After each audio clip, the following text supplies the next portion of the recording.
Have you ever wondered why some people are so naturally confident? By the end of this video, you'll learn which level of confidence you are at and how you can get to the next level. You unlock level 1 when you break your beliefs about confidence. Most people think confidence can't be learned. The good news is by clicking on this video, you're already ahead of most people who don't even believe that confidence is a skill. Which brings us to level 2, habit-based confidence. This level focuses on practical, external starting points and gathering positive reference experiences. At this stage, you adopt body language that signals comfort. One way to do this is to use gestures that open up your body. You can do it if your purpose is that I want that, so I'm okay to do this to get there, then I understand why you're doing it. Another way to do this is to move at your own pace. Have you been moving forward? Different days, different answers, You saw that he slowed down in the last clip. The way you can do this is to take a deep breath before responding to someone in a conversation. And maybe you were not, and it suffocated you at some point. I wouldn't say I created an image because I don't think I'm that kind of person. This will help you calm down in the moments where you are nervous so that you can respond with confidence. Changing your physical state like this will instantly make you feel more relaxed and confident. Confidence can also mean that you speed up sometimes when you're excited. The point here isn't to slow down or speed up, it's to do what feels natural to you. And these external habits are useful starting points, but they are not a sustainable solution. Which brings us to level 3, situational confidence. At this level, the source of your confidence is competence in specific situations. At this level, you realize that emotions like anxiety and states like physical discomfort also affect your confidence. So to develop the confidence required at this level, you try to gather positive reference experiences in situations that scare you. But I had kind of opened up to expressing myself creatively, and it started with me being a dancer, and I was actually a shy kid. So I actually gained confidence in that area of being able to perform or do anything in front of anybody.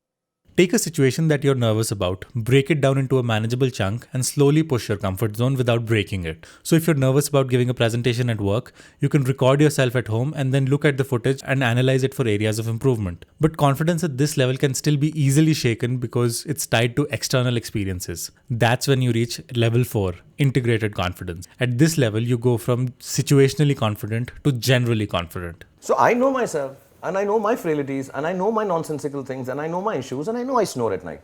I can't deny that. So I can make fun of it. I can make fun of myself also.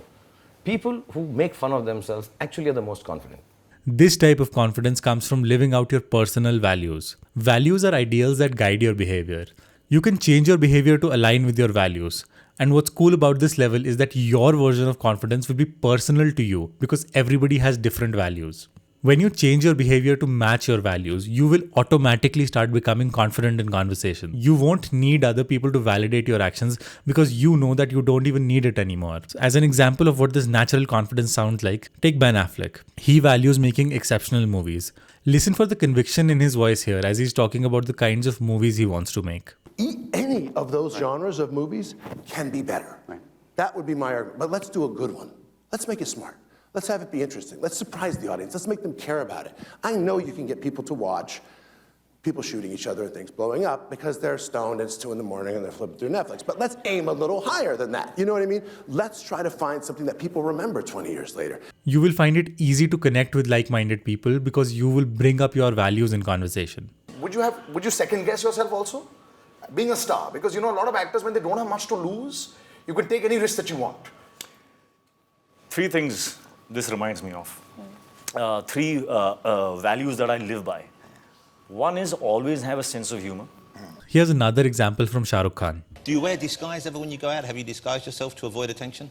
No, I've never done that. I tell everyone I've worked very hard to be recognized. No, I don't want to have a disguise and I don't recognize. Here's one question you can ask yourself. What's one thing I'm doing wrong that I know I'm doing wrong, that I could fix, that I would fix? Your confidence now will be rooted in your perception of yourself regardless of external realities. You will stop measuring conditional confidence, which can rise or fall with money or success. And you will start measuring your progress relative to your past self. मैं ये नहीं कहूँगा मैं पूरा ही confident हूँ या बस 10 on 10 है कॉन्फिडेंस पे. वो 10 on 10 पता नहीं कब मुझे फील होगा. पर हाँ, it's on the incline. Even if you get rejected, you start thinking of it as either a lack of skill or a lack of fit, not a personal rejection of who you are. One key trait at this level of confidence is that you stop trying to be confident all the time. And then, finally, you reach level 5, which is where you realize it was never about being confident in the first place. It was about unlearning self-doubt. This kind of confidence is about having unconditional positive self-regard. This means treating yourself with unconditional kindness and compassion. You start judging yourself based on how well you live out your values instead of the results you get. You allow yourself to be vulnerable and admit to not having confidence all the time, which paradoxically is something only extremely confident people can do. I was shy. I was underconfident. Socially, maybe I would say I didn't know where I stood. Another skill that's going to be extremely helpful for you in conversation is active listening. If you'd like to learn about active listening, click the video on screen now. Thank you for watching.